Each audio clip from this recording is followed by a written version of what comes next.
പ്രിയപ്പെട്ടവരെ, ഉദഹിയത്ത് മാംസം ഇനിയും നമ്മുടെ ഫ്രിഡ്ജിൽ ഫ്രീസറിൽ സൂക്ഷിച്ചു വച്ചിരിക്കുന്ന ആളുകൾ നിർബന്ധമായി അറിഞ്ഞിരിക്കേണ്ട 3 കാര്യം.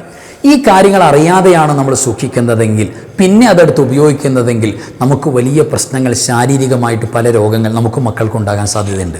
അതുമാത്രമല്ല, ഈ ഉദഹിയത്ത് മാംസം നമ്മൾ ഉപയോഗപ്പെടുത്തുമ്പോൾ ഒരു പ്രധാനപ്പെട്ട കേസ് നമ്മൾ നിർബന്ധമായി അറിഞ്ഞിരിക്കണം. അത് കുക്ക് ചെയ്യുമ്പോൾ, അല്ലെങ്കിൽ ക്യാൻസർ പോലുള്ള മാരക രോഗങ്ങൾ പോലും വരാൻ അത്തരം സ്വഭാവങ്ങൾ കാരണമാകും. അതേതാണ്? നമ്മൾ ഇതെങ്ങനെ ഉപയോഗിക്കേണ്ടത്? എങ്ങനെയാണ് ഫ്രീസ് ചെയ്യേണ്ടത്? എങ്ങനെയാണ് നമുക്ക് ഇത് ലോങ് ലൈഫ് കിട്ടുക? അതുമാത്രമല്ല, രോഗങ്ങൾ പേടിച്ച്, ഇപ്പോൾ കൊളസ്ട്രോൾ പേടിച്ചിട്ട് ഉദഹയത്തിൻ്റെ മാംസം തീരെ കഴിക്കാത്ത ആളുകളുണ്ട്. അവർക്കുണ്ടാകുന്ന നഷ്ടങ്ങൾ എന്താണെന്നറിയോ? അതും മഹത്തുക്കൾ പറഞ്ഞു തന്നിട്ടുണ്ട്. ഈ വിഷയങ്ങളുമായി ബന്ധപ്പെട്ടാണ് ഇന്നത്തെ ക്ലാസ്സിൽ നമ്മൾ സംസാരിക്കുന്നത്. അസ്സലാമു അലൈക്കും വറഹ്മത്തുള്ളാഹി വബറകാതുഹു. ബിസ്മില്ലാഹി വൽഹംദുലില്ലാഹി മാഷാ അല്ലാഹ് ലാ ഖുവത ഇല്ലാ ബില്ലാഹ്. അല്ലാഹുമ്മ സ്വല്ലി അലാ സയ്യിദിനാ മുഹമ്മദിൻ വഅലാ ആലി സയ്യിദിനാ വമൗലാനാ മുഹമ്മദ്. അൽഹംദുലില്ലാഹ്. അല്ലാഹു ഇരുലോക ആഫിയത്തും ബറക്കത്തും സലാമത്തും നമുക്കും നമ്മുടെ വേണ്ടപ്പെട്ട എല്ലാവർക്കും അല്ലാഹു പ്രദാനം ചെയ്യട്ടെ. പ്രത്യേകിച്ച് അൻവറെ ഫസലിൻ്റെ കുടുംബം, ക്ലാസ് കേൾക്കുന്ന, കമൻറ്റിൽ വന്ന് സന്തോഷം പറയുന്ന, കൽബ് നിറച്ച് ദുആ ചെയ്യുന്ന, നമ്മുടെ ക്ലാസ് മറ്റുള്ളവർക്ക് ഷെയർ ചെയ്യുന്ന ഒട്ടനവധി മുഅ്മിനീങ്ങൾ മുഅ്മിനാത്തുകളുണ്ട്. എല്ലാവർക്കും അല്ലാഹു ഖൈർ നൽകട്ടെ. നമ്മുടെ മരിച്ചുപോയവർക്ക് അല്ലാഹു ജന്നത്ത് കൊടുക്കട്ടെ. എല്ലാ മുഅ്മിനീകൾക്കും മഗ്ഫിറത്ത് കൊടുക്കട്ടെ. ആമീൻ യാ റബ്ബൽ ആലമീൻ. അൽഹംദുലില്ലാഹ്. പ്രിയപ്പെട്ടവരെ, പരിശുദ്ധമായ ദുൽഹിജ്ജ മാസത്തിൻ്റെ വേറിട്ട ദിവസങ്ങളിലൂടെ നമ്മൾ ഇങ്ങനെ മുന്നോട്ട് നടന്നു നീങ്ങുകയാണ്. ഈ സന്ദർഭത്തിൽ നമ്മുടെ എല്ലാം വീടുകളിൽ ഉദഹിയത്ത് മാംസം, ഉദഹിയത്തിൻ്റെ ഇറച്ചി വീട്ടിൽ സൂക്ഷിച്ച ആളുകളുണ്ടാകും. കുറച്ചേ കിട്ടിയുള്ളൂ. അത് ഈ 3 ദിവസം കഴിഞ്ഞപ്പോഴേക്കും അതെല്ലാം ഉപയോഗിച്ച് തീർന്നു. അങ്ങനെയുള്ളവരുണ്ടാകും. ഇന്ന് സംസാരിക്കുന്നത് ഉദഹിയത്തിൻ്റെ മാംസം ഇനിയും തീർന്നിട്ടില്ല, ഫ്രിഡ്ജിൽ അല്ലെങ്കിൽ ഫ്രീസറിൽ ഇനിയുമുണ്ട്. അങ്ങനെയുള്ള ആളുകൾ നിർബന്ധമായും അറിഞ്ഞിരിക്കേണ്ട ഒരു 3 കാര്യങ്ങൾ. ഈ കാര്യങ്ങൾ ശ്രദ്ധിക്കാതെ പോയാൽ നമ്മൾ ഇക്കാരണം കൊണ്ട്, ആ മാംസം എടുത്ത് ഉപയോഗിക്കുന്ന കാരണം കൊണ്ട് പലതരത്തിലുമുള്ള ഇഷ്യൂസുകൾ, രോഗങ്ങൾ പലതും നമുക്കുണ്ടാകാൻ കാരണമാകും. അത് യഥാർത്ഥത്തിൽ നമ്മുടെ ഹെൽത്തിനെ ബാധിക്കും എന്നുള്ളത് കൊണ്ടാണ് ഈ ഒരു ഇൻഫർമേഷൻ. ഉദഹിയത്ത് മാംസം ഇവിടെ പ്രത്യേകം ശ്രദ്ധിക്കണം. ചില ആളുകൾ ഉദഹിയത്ത് മാംസം തീരെ കഴിക്കില്ല, ഒരു കഷ്ണം പോലും കഴിക്കാൻ തയ്യാറില്ല. എനിക്ക് കൊളസ്ട്രോൾ ആണ്, അല്ലെങ്കിൽ എനിക്ക് ഇഷ്ടമല്ല എന്നൊക്കെ പറഞ്ഞ് കഴിക്കാതിരിക്കും. അത് ഭീമമായ അബദ്ധമാണ്. ഒരു ദിവസത്തിൽ വീട്ടിൽ ഉദഹിയത്ത് മാംസം അത് കറിയാക്കി വെച്ചു, അല്ലെങ്കിൽ ഫ്രൈ ആക്കി വെച്ചു, നമ്മളതിൽ ഒരു കഷ്ണം പോലും കഴിക്കാതിരിക്കുക. ഒരു കഷ്ണം കഴിക്കുക എന്ന് പറഞ്ഞാൽ ഏത് രോഗിക്കും കുഴപ്പമുണ്ടാവില്ല. അതൊരു ബറക്കത്താണ്. അത് കഴിക്കൽ പ്രിയപ്പെട്ടവരെ തീർച്ചയായിട്ടും ഒഴിവാക്കേണ്ട കേസ്. ഏത് രോഗത്തിൻ്റെ പേരിലും ഒരു കഷ്ണമെങ്കിലും അതിൽ നിന്ന് കഴിക്കാതിരിക്കുക എന്ന് പറയുന്നത് വലിയൊരു നഷ്ടമാണെന്നാണ് പറയുന്നത്. ഇത് സാധാരണ ഒരു മാംസമല്ല, ഇത് ഉദഹിയത്തിൻ്റെ മാംസമാണ്. പരിഗണിച്ചു കൊടുക്കണം എന്നാണ് പറയുന്നത്. അതുമാത്രമല്ല, അല്ലാഹു സുബ്ഹാനഹു വ തആലയുടെ മാർഗത്തിൽ അള്ളാഹുവിൻ്റെ പൊരുത്തത്തിന് വേണ്ടി ബലി കൊടുത്ത ഒരു വലിയ ഇബാദത്തിൻ്റെ ഭക്ഷണമാണ്.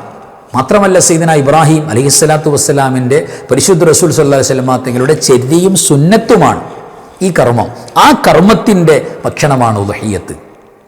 അപ്പോൾ തീരെ അതുമായിട്ട് യാതൊരു ബന്ധമില്ല, അതുണ്ടാകാൻ പാടില്ല. ഉദഹിയത്ത് അതിനുവേണ്ടി പാകപ്പെട്ട അല്ലെങ്കിൽ അറുക്കപ്പെട്ട മൃഗം. ആ മൃഗത്തെ അള്ളാഹു സംവിധാനിക്കുന്ന സാധാ മൃഗങ്ങൾ പോലെയല്ല. അത് നമ്മൾ മനസ്സിലാക്കണം. ഇപ്പോൾ ഉദഹിയത്തിന് 2 ഉരുക്കളുണ്ടായിരുന്നു. അതിൽ ഒരെണ്ണം ഉദഹിയത്തിന് വേണ്ടി ഒരാൾ കൊണ്ടുപോയി, ഒരെണ്ണം അത് കൊണ്ടുപോയില്ല, മറ്റു വീട്ടിൽ വളർത്താനോ അല്ലെങ്കിൽ മറ്റു കശാപ്പിന് വേണ്ടിയിട്ട് കൊണ്ടുപോയി. ഈ ഉദഹിയത്തിന് വേണ്ടി കൊണ്ടുപോയി പ്രത്യേകം സെലക്റ്റഡാണ്. അത് അള്ളാഹു സെലക്ഷൻ കൊടുത്തതാണ്. എന്താണ്? സ്വർഗത്തിൽ നിന്നുമുള്ള അംശങ്ങൾ കൊണ്ടാണ് ഉദഹിയത്തിൻ്റെ മൃഗത്തെ അള്ളാഹു പാകപ്പെടുത്തി. അതിനെ ഉദഹിയത്തറുക്കാൻ നമുക്ക് അല്ലെങ്കിൽ അത് നടത്തുന്നവർക്ക് തോന്നുകയുള്ളൂ, അല്ലെങ്കിൽ അതിനു വേണ്ടി തിരഞ്ഞെടുക്കൂ. അതിൻ്റെ പ്രത്യേകതയുണ്ട്. അത് സ്വർഗത്തിൽ അംശങ്ങൾ കൊണ്ട് പടക്കപ്പെട്ടതാണെന്ന് അശീഖ് മുഹീദ്ദീൻ അബ്ദുൽ ഖാദിർ ജീലാനി തങ്ങൾ അവിടുത്തെ കിതാബിൽ ഉദ്ധരിച്ച് സംസാരിക്കുന്നുണ്ട്. അപ്പോൾ സ്വർഗീയ ഭക്ഷണത്തിൻ്റെ ഒരു അംശമാണ് ഈ ഉദഹിയത്തിലൂടെ നമുക്ക് കിട്ടുന്നത്. അത് മുത്തബറക്കാണ്, വലിയ ബറക്കത്തുള്ളതാണ്. അപ്പോൾ രോഗങ്ങളൊക്കെ പറഞ്ഞിട്ട് തീരെ കഴിക്കാതിരിക്കുക എന്ന് പറയുന്നത് ശരിയല്ല, ശ്രദ്ധിച്ചു കൊടുക്കണം. ഇനി ഇവിടെ ഒരുപാട് പേര് സംശയങ്ങൾ ഇതുമായി ബന്ധപ്പെട്ട് അതും കൂടെ ഒന്ന് കോട്ട് ചെയ്ത് പറയാണ്. സംശയങ്ങൾ ചോദിച്ചാൽ എന്താ? ഒന്നാമത്തത്, ഉസ്താദേ, ഇത് പൂച്ചക്ക് കൊടുക്കുന്ന, ഞങ്ങൾ കഴിച്ചുകൊണ്ടിരിക്കുമ്പോൾ പൂച്ചക്ക് കൊടുക്കും, അതേപോലെ എല്ല് കൊടുക്കും, ഇതൊക്കെ കൊടുക്കുമല്ലോ. ഈ ഉദഹിയത്തിൻ്റെ മാംസം ബഹുമാനമുള്ള മാംസമാണല്ലോ, അതുകൊണ്ട് പൂച്ചക്ക് കൊടുക്കുന്നതിൽ വിരോധമുണ്ടോ? പലരും ചോദിച്ചിട്ടുണ്ട്. അത് പൂച്ചയ്ക്കാണെങ്കിലും ഇനി വിശന്ന് വലഞ്ഞ് നമ്മുടെ മുന്നിൽ കാണുന്ന നായയ്ക്കാണെങ്കിലും ഉദഹിയത്തിൻ്റെ മാംസം നമ്മൾ കഴിക്കാൻ കൊടുത്തു, അല്ലെങ്കിൽ അതിൻ്റെ എല്ലും കഷ്ണം കൊടുത്തു, ഒരു വിരോധവുമില്ല.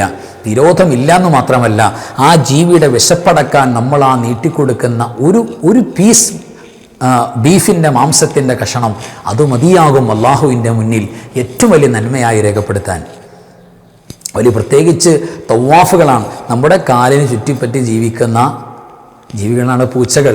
അവർക്ക് ഈ ഭക്ഷണം കൊടുത്തു എന്നുകൊണ്ട് വീട്ടിൽ കുഴപ്പമില്ല എന്ന് മാത്രമല്ല, അതിലൊക്കെ വലിയ പുണ്യം നമുക്ക് കിട്ടും. വെറുതെ വേസ്റ്റാക്കി കളയുന്ന, കുപ്പത്തൊട്ടിയിലേക്ക് കളയുന്ന അവസ്ഥ ഒരിക്കലും ഉണ്ടാകാൻ പാടില്ല. വെറുതെ വേസ്റ്റാക്കാൻ പാകത്തിന് ഒരു മാംസവും അങ്ങനെ ചെയ്യാൻ പാടില്ല. ഉദഹിയത്തിൻ്റെ ഇബാദത്തിൻ്റെ മാംസം ഒരിക്കലും ചുമ്മാ പള്ളേ കളയുക, കുട്ടികളുടെ ഭക്ഷണ പാത്രത്തിലേക്ക് അവിടെ ഇവിടെയൊക്കെ ചുമ്മാ പള്ളേ, ആ ഒരു അവസ്ഥ ഉണ്ടാകാൻ പാടില്ല. അതൊക്കെ ശ്രദ്ധിച്ചു കൊടുക്കണം. കാരണം ഇത് ബറക്കത്തുള്ള സ്വർഗത്തിൻ്റെ അംശമാണ്, അത് ശ്രദ്ധിച്ചു കൊടുക്കണം. മറ്റൊരു സംശയം ചോദിച്ചു, ഉസ്താദെ 3 ദിവസത്തിൽ കൂടുതൽ ഉദഹിയത്ത് മാംസം നമ്മൾ സൂക്ഷിക്കാൻ പാടില്ല എന്ന് പറയുന്നുണ്ടല്ലോ, അങ്ങനെ ഒരു ചർച്ച കേൾക്കുന്നുണ്ടല്ലോ, ശരിയാണോ? നബി സല്ലല്ലാഹു അലൈഹി വസല്ലം മാത്രം വിശാലമായി പറയേണ്ട വിഷയമാണ്. ഞാൻ ചെറിയ വാക്കിൽ ഒറ്റ വാക്കിൽ ഓടിച്ചു പറഞ്ഞു, ഹദീസിലേക്ക് കടക്കുന്നില്ല. നിങ്ങൾ ഉദഹിയത്ത് മാംസം 3 ദിവസത്തിൽ കൂടുതൽ സൂക്ഷിക്കരുത് എന്നൊരു ഹദീസ് ആദ്യകാലത്ത് നബി സല്ലല്ലാഹു അലൈഹി വസല്ലം നിങ്ങൾ പറഞ്ഞിരുന്നു. ആ പറഞ്ഞത് മൻസൂഹായി, അതായത് ആ നിയമം എടുത്തു കളയപ്പെട്ടു. അതൊരു ദാരിദ്ര്യത്തിൻ്റെ കാലഘട്ടങ്ങളിൽ സമ്പന്നന്മാരായ ആളുകൾ ഉദഹിയത്ത് അറുത്തിട്ട് അതിന് മാംസം ഇങ്ങനെ സൂക്ഷിച്ചു വെക്കും. പട്ടിണി പാവങ്ങൾ ഇങ്ങനെ വിഷമിച്ചടക്കുക, അത് പറ്റില്ല. അതുകൊണ്ട് 3 ദിവസത്തിൽ കൂടുതൽ സൂക്ഷിക്കാൻ പാടില്ല, അത് കൊടുത്ത് വിളംബരം ചെയ്ത് കളയണം. അത് അവിടുത്തെ ദാരിദ്ര്യത്തിൻ്റെ അവസ്ഥയാണ്. പിന്നെ നബി സല്ലല്ലാഹു അലൈഹി വസല്ലം തങ്ങൾ ആ ഒരു നിയമം എടുത്തു കളഞ്ഞു, റിമൂവ് ചെയ്യുന്ന അവസ്ഥയുണ്ട്. എന്തുകൊണ്ടാണ്? പിന്നെ ക്ഷാമകാലം മാറി ക്ഷേമകാലം വന്നു. അപ്പോൾ ഇനി അന്ന് മുതൽ എന്ന് പറഞ്ഞാൽ നിങ്ങൾ ഇനി ഉദഹിയത്ത് മാംസം എത്ര വേണമെങ്കിലും നിങ്ങളുടെ സൗകര്യം പോലെ സൂക്ഷിക്കാമെന്ന് ഹദീസ് പറയുന്നുണ്ട്. നബി സല്ലല്ലാഹു അലൈഹി വസല്ലം തങ്ങൾ വിശദീകരിക്കുന്നില്ല. അപ്പോൾ ആ കാലം മുതൽ ഖിയാമത്ത് നാൾ വരെ നമ്മുടെ സൗകര്യാർത്ഥം എത്ര വേണമെങ്കിലും സൂക്ഷിക്കാം, അതുകൊണ്ടൊന്നും വിരോധമില്ല. 3 ദിവസം മാത്രമേ പറ്റുള്ളൂ എന്നുള്ള പിന്നെ നിയമം എടുക്കപ്പെട്ടു പോയ ഹദീസുകളുടെ കാര്യത്തിൽ നമ്മൾ വിഷമിക്കേണ്ടതില്ല, പ്രയാസപ്പെടേണ്ടതില്ല. ഇനി നമ്മുടെ ചർച്ചാ വിഷയത്തിൻ്റെ മർമ്മം എവിടെയാണെന്ന് ചോദിച്ചാൽ, നമ്മുടെ മാംസം നമ്മൾ സാധാരണ ഉണക്കി സൂക്ഷിക്കുന്ന ഒരു കാലം ഉണ്ടായിരുന്നു. അയ്യാമത്തെ ശരിക്ക് എന്ന് പറഞ്ഞാൽ മാംസം ഉണക്കി സൂക്ഷിക്കുന്ന ദിവസങ്ങളെന്ന. ഇപ്പോൾ ഉണക്കുന്ന സംവിധാനങ്ങളല്ല ഇപ്പോൾ നമ്മൾ കൃത്യമായിട്ട് നടത്തിക്കൊണ്ടിരിക്കുന്നത്, അല്ലെങ്കിൽ നമ്മുടെ അവസ്ഥയൊക്കെ അങ്ങനെയാണ്.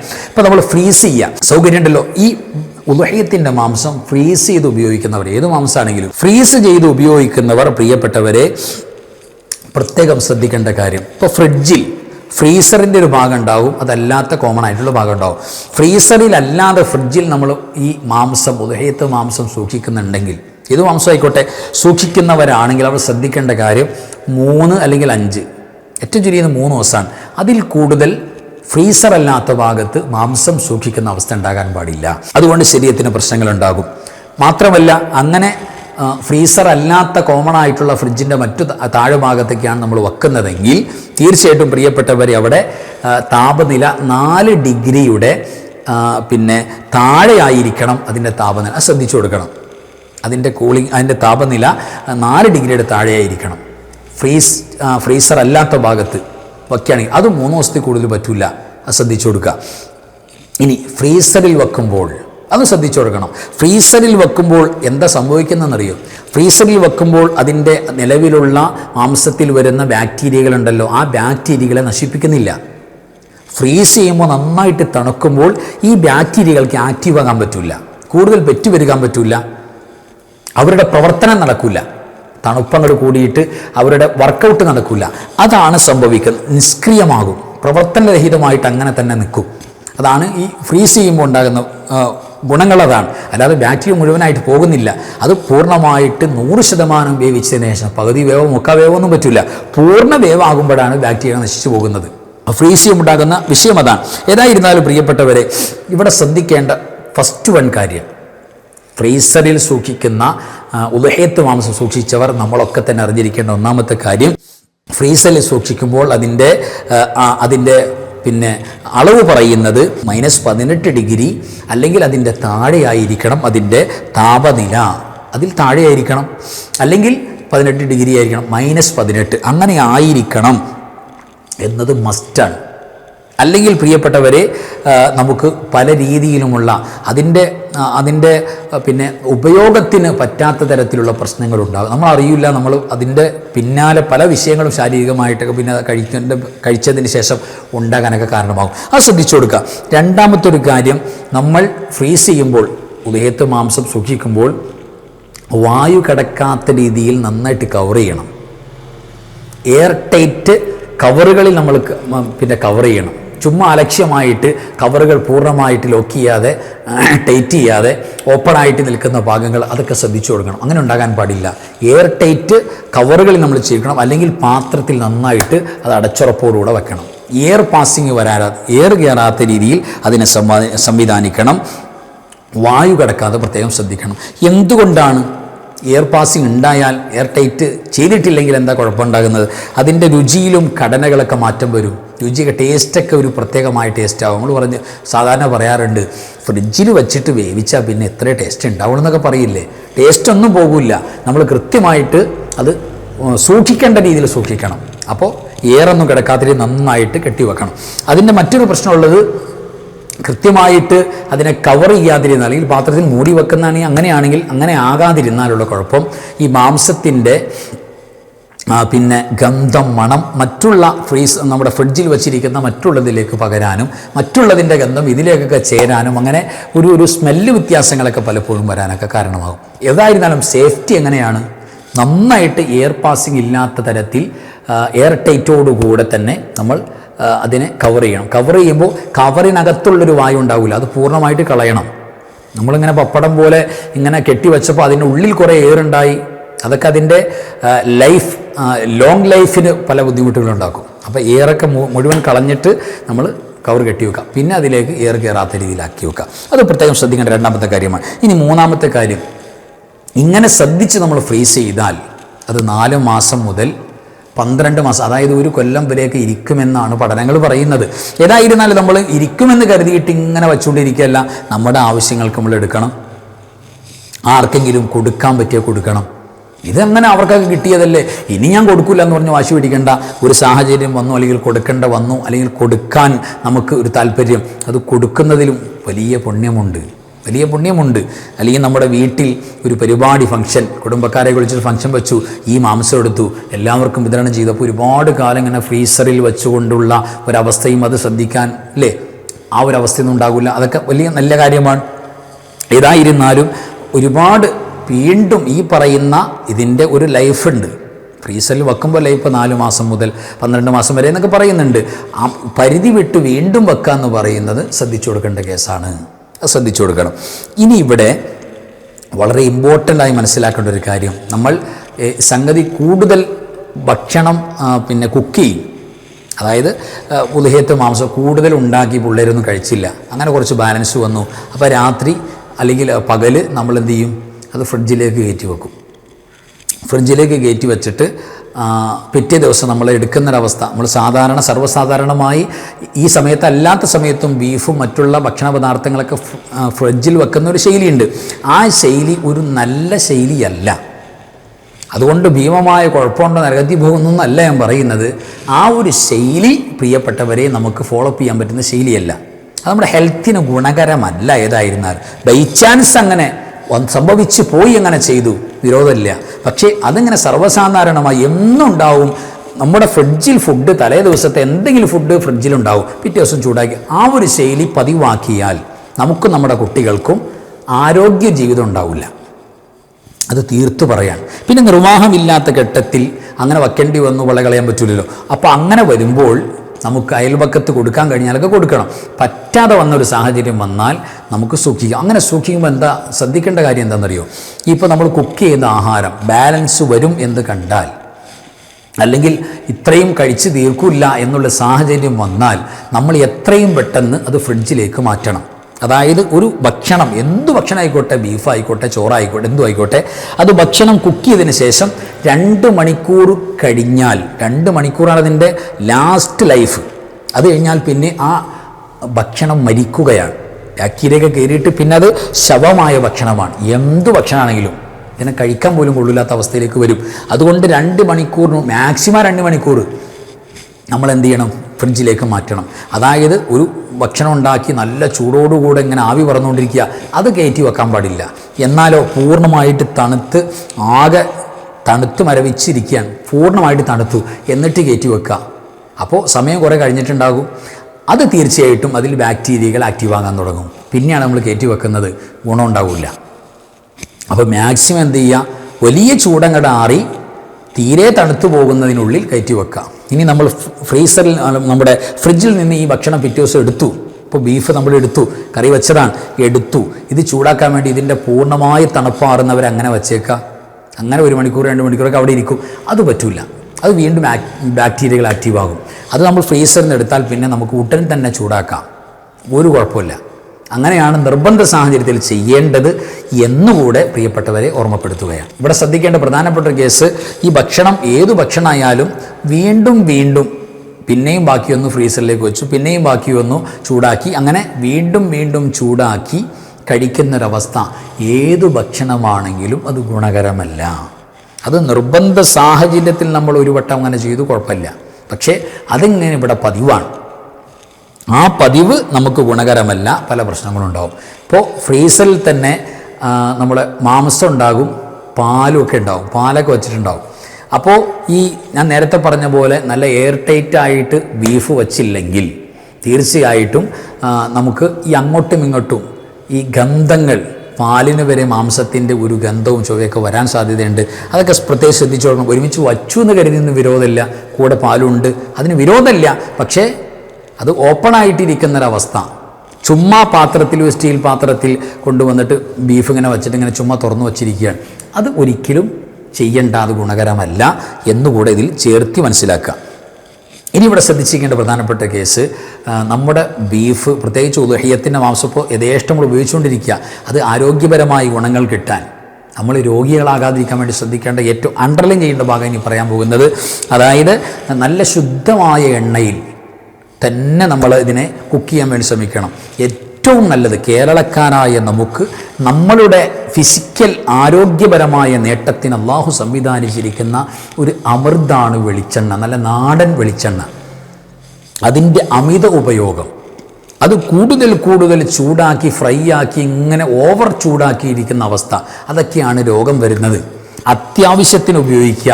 ആ ഉപയോഗിക്കുന്നത് വെളിച്ചെണ്ണയ്ക്കാണ് ഏറ്റവും പെർഫെക്റ്റ്. നമ്മൾ നിലവാരം കുറഞ്ഞ മറ്റു എണ്ണകളിലേക്ക് നമ്മൾ ഇറങ്ങുമ്പോൾ കുറച്ച് ലാഭമൊക്കെ ഉണ്ടാകും, പക്ഷെ ഉണ്ടാകുന്ന എന്താണെന്നറിയോ, അവിടെ പല പ്രശ്നങ്ങളുണ്ടാകുന്നുണ്ട്. ഇപ്പോൾ ട്രാൻസ് ഫാറ്റ്, അതേപോലെ തന്നെ കാർസിനോജനുകൾ, ക്യാൻസറിന് കാരണമാകുന്ന, ക്യാൻസർ പോലും ഉണ്ടാകാൻ കാരണമാകുന്ന തരത്തിലേക്ക് ഹാനികരമായ സംയുക്തങ്ങൾ അവിടെ രൂപപ്പെടും. എണ്ണകൾ അതിൻ്റെ നിലവാരം കുറയുമ്പോൾ, അതുകൊണ്ട് ഒരു കാരണവശാലും അത്തരം എണ്ണകളിൽ നമ്മൾ ഇത് ഉദഹയത്തിൻ്റെ മാംസം തന്നെയല്ല, ഒരു സംഗതിയും കുക്ക് ചെയ്യാനോ അത് നമ്മൾ ഉപയോഗപ്പെടുത്താനോ നിൽക്കാൻ പാടില്ല. അതുകൊണ്ട് ഹൃദയാഘാതം, കൊളസ്ട്രോള്, ദഹന പ്രശ്നങ്ങൾ, അസിഡിറ്റി, ശരീരത്തിന് നീരുണ്ടാവുക, അമിതമായ ശരീരഭാരം ഉണ്ടാവുക, ഇതെല്ലാം ഇത്തരം എണ്ണകൾ ഉപയോഗിക്കുന്നതിലൂടെ. ഇപ്പോൾ ചുമ്മാ കാശളയാൻ പറ്റും, വെളിച്ചെണ്ണയ്ക്കൊക്കെ എന്താ വില എന്ന് പറഞ്ഞുകൊണ്ട് നമ്മൾ അതിൻ്റെ താഴേക്ക് ഇറങ്ങി മറ്റു എണ്ണകളിലേക്കൊക്കെ പോകുമ്പോൾ ഉണ്ടാകുന്ന പ്രശ്നം ഇതാണ്. അപ്പോൾ ഏറ്റവും നല്ലത് അത്യാവശ്യത്തിൻ്റെ ക്വാണ്ടിറ്റി അത്യാവശ്യമാക്കുക. എന്നിട്ട് നമുക്കൊരു ഫ്ലേവർ, ഒരു ടേസ്റ്റിന് വേണ്ടിയിട്ട് അടുപ്പിൽ നിന്നും ആ ഭക്ഷണം വാങ്ങി വെച്ച് പിന്നെ ചൂടാക്കാത്ത തരത്തിൽ അതിൻ്റെ മുകളിലേക്ക് നല്ല വെളിച്ചെണ്ണ ചേർത്ത് കൊടുത്താൽ ടേസ്റ്റിയാണ്. ആ ഒഴിക്കുന്നത് കൊണ്ട് ശരീരത്തിന് യാതൊരു കോട്ടമുണ്ടാകില്ല, നേട്ടമല്ലാതെ. കൂടുതൽ നമ്മൾ ചൂടാക്കി വീണ്ടും വീണ്ടും പൊരിച്ച് അങ്ങനെയൊക്കെയാണ് പ്രശ്നം വരുന്നത്. ഇവിടെ ശ്രദ്ധിക്കേണ്ട പ്രധാനപ്പെട്ട ഒരു കേസ്, പ്രിയപ്പെട്ടവരെ, ഇപ്പോൾ ബീഫൊക്കെ ചില ആളുകൾക്ക് അമിതമായിട്ട് നന്നായിട്ട് കറുത്ത് വരട്ടി നല്ല കറുത്ത് നല്ല എന്താ പറയുക, കൂടുതൽ അതിനെ കരിച്ച് മുരിച്ച് കഴിക്കുന്ന അവസ്ഥയുണ്ട്. ചില ആൾക്ക് അതാണ് ഇഷ്ടം. പക്ഷേ അത് ശരീരത്തിന് വലിയ പ്രശ്നങ്ങളുണ്ടാക്കും. നേരത്തെ പറഞ്ഞതുപോലെ ശരീരം ക്യാൻസറിൻ്റെ കോശങ്ങൾ വളരുന്ന തരത്തിലേക്ക്, ശരീരം പ്രശ്നങ്ങൾ ഉണ്ടാക്കുന്ന തരത്തിലേക്ക് അത് പോകും. വല്ലപ്പോഴൊക്കെ കഴിച്ചു പ്രശ്നമല്ല, പക്ഷേ അതാണ് ഇഷ്ടമെന്ന് കരുതി അത് കൂടുതൽ അങ്ങനെയാണ് ഇവിടെ സ്ഥിരമായിട്ട് ഉപയോഗിക്കുന്നത്, അതിലൊക്കെ പ്രശ്നം ഉണ്ടാകും. അപ്പോൾ ഒരു മാന്യമായ നിലക്ക്, മീഡിയം നിലക്ക് അതിനെയെല്ലാം കൃത്യമായിട്ട് ഉപയോഗപ്പെടുത്തണം എന്നുകൂടെ ഓർമ്മപ്പെടുത്തുകയാണ്. എന്താണെങ്കിലും പിന്നെ നബി സല്ലല്ലാഹു അലൈഹി വസല്ലം തങ്ങൾ പറഞ്ഞിട്ടുണ്ടല്ലോ, അളവ് കൃത്യമായിട്ട് നോക്കണം, അളവ് കൂടാൻ പാടില്ല. ഇപ്പോൾ 40 ഒരു മാസത്തിൽ മുഴുവനും ഒരാൾ മാംസം, ഇപ്പോൾ ഉദ്ഹിയ്യത്തിൻ്റെ മാംസം ഉണ്ടല്ലോ, അത് നാളുകളോളം കഴിക്കാനുണ്ടാകും. ഒരാൾ 40 ദിവസം ഉദ്ഹിയ്യത്തിൻ്റെ മാംസം അല്ലെങ്കിൽ എന്തെങ്കിലും മാംസം ഇങ്ങനെ കഴിച്ചുകൊണ്ടേ 40 ദിവസം കഴിച്ചുകൊണ്ടിരിക്കുക, മാംസം കഴിക്കുക. അത് നമ്മുടെ ശരീരത്തിന് മാത്രമല്ല മനസ്സിനും ചില കാഠിന്യത ഉണ്ടാകുമെന്നാണ്. മനസ്സിലും കട്ടിയായി പോകും. എന്നാലോ 40 ദിവസമായിട്ടും ഒരാൾ ഒരു മാംസവും കഴിച്ചില്ല, മാംസം ഒന്നും കഴിച്ചില്ല, അവിടെയും പ്രശ്നങ്ങളുണ്ടെന്നാണ്. അപ്പോൾ നമ്മൾ കഴിക്കണം. നമ്മുടെ ശരീരത്തിൻ്റെ ദഹനത്തിൻ്റെ ശരീരത്തിൻ്റെ ആരോഗ്യസ്ഥിതി അനുസരിച്ചാണ് കഴിക്കേണ്ടത്. ഒരു ദിവസം കഴിച്ചു, മറ്റു ദിവസം കഴിച്ചില്ല, പിറ്റേ ദിവസം എടുത്തു, 2 ദിവസം കഴിഞ്ഞു, അങ്ങനെ ഒരു ഗ്യാപ്പ് ഇട്ട് കൊടുക്കണം. നമ്മുടെ ശരീരത്തിന് താങ്ങാൻ പറ്റാത്ത രീതിയിലേക്ക് അതിൻ്റെ പ്രശ്നങ്ങൾ പോകാൻ പാടില്ല. കഴിക്കുമ്പോൾ നന്നായിട്ട് പാചകം ചെയ്ത് തന്നെ കഴിക്കണം, വേവിച്ച് തന്നെ കഴിക്കണം. ഫ്രീസ് ചെയ്യുമ്പോൾ ഈ 3 നിയമങ്ങൾ കൃത്യമായിട്ട് പാലിക്കണം. അപ്പോൾ നമുക്ക് ഗുണകരമാണ്. ഏതായിരുന്നാലും അല്ലാഹു സുബ്ഹാനഹു വ തആല നമ്മുടെ ശരീരത്തിന് ആരോഗ്യമുള്ള, മനസ്സിന് സന്തോഷമുള്ള ഒരു ഖൈറായ ജീവിതം അള്ളാഹു നമുക്ക് തുറന്ന് നൽകട്ടെ. അള്ളാഹു ഖൈറും ബറക്കത്തും നൽകട്ടെ. ഒരുപാട് കാര്യങ്ങൾ നമ്മുടെ ക്ലാസ്സിലൂടെ പഠിക്കാൻ കഴിയുന്നതിൽ ഒരുപാട് സന്തോഷം. കമൻറ്റിൽ പറയുന്നവർ, ദുആ ചെയ്യുന്നവർ, മനസ്സ് നിറച്ച് നമ്മളെ ദുആയിൽ ചേർക്കുന്നവർ, ഒട്ടനവധി ആളുകൾ, എത്രയോ സ്വാലിഹീങ്ങൾ, എത്രയോ നല്ല. ഈ പെരുന്നാളിന് തന്നെ നമ്മുടെ തിരൂർ ഭാഗത്തുനിന്ന് പ്രായമുള്ള ഉപ്പ ഒറ്റയ്ക്ക് യാത്ര ചെയ്തു വന്നു. ഞാൻ ചോദിച്ചു, എന്തിനാ, വേറെ എന്തെങ്കിലും ആവശ്യത്തിനോ എന്തിനാ വന്നത്? ഉസ്താദിനെ കാണാൻ വന്നതാണ്, ഉസ്താദിനെ കാണാൻ വന്നതാണ്, എനിക്കൊരു സന്തോഷം പറയാൻ വന്നതാണ്. അദ്ദേഹം എന്തോ സൂറത്തുകൾ പാരായണം ചെയ്തിട്ട് ജീവിതത്തിലുണ്ടായ ഒരു എക്സ്പീരിയൻസ് പറയാൻ വേണ്ടി നേരിട്ട് വരിക. അത്രയും പ്രയാസപ്പെട്ട് ഒരു 70-80 വയസ്സിൻ്റെ താഴെ പ്രായമുള്ളൊരു ഉപ്പ. ആലോചിച്ച് നോക്കി. ഈ നമ്മുടെ ഈ ക്ലാസ്സിൻ്റെ ഒരു ബന്ധം മാനസിക ബന്ധമാണ്. അങ്ങനെ ഒട്ടനവധി ആളുകൾ ദ്വാരക്കാനും അങ്ങനെ പല നിലക്കും നമ്മുടെ കൂടെ നിൽക്കുന്നുണ്ട്. അല്ലാഹു സുബ്ഹാനഹു വ തആല എല്ലാവർക്കും ബറക്കത്ത് നൽകട്ടെ, ഖൈർ നൽകട്ടെ, സലാമത്തിലാക്കട്ടെ.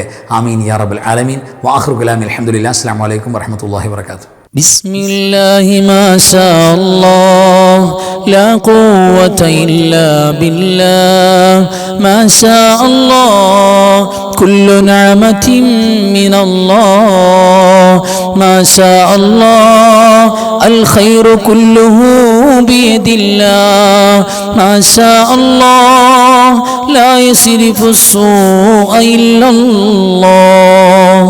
ബിസ്മില്ലാഹി മാ ശാ അല്ലാഹ് ലാ ഖുവത ഇല്ലാ ബില്ലാഹ് മാ ശാ അല്ലാഹ് കുല്ലു നിഅമതിൻ മിനല്ലാഹ് മാ ശാ അല്ലാഹ് അൽ ഖൈറു കുല്ലുഹു ബിയദില്ലാഹ് മാ ശാ അല്ലാഹ് ലാ യസ്രിഫു സ്സൂഅ ഇല്ലല്ലാഹ്. ബിസ്മില്ലാഹി മാ ശാ അല്ലാഹ് ലാ ഖുവത ഇല്ലാ ബില്ലാഹ് മാ ശാ അല്ലാഹ് കുല്ലു നിഅമതിൻ മിനല്ലാഹ് മാ ശാ അല്ലാഹ് അൽ ഖൈറു കുല്ലുഹു ബിയദില്ലാഹ് മാ ശാ അല്ലാഹ് ലാ യസ്രിഫു സ്സൂഅ ഇല്ലല്ലാഹ്.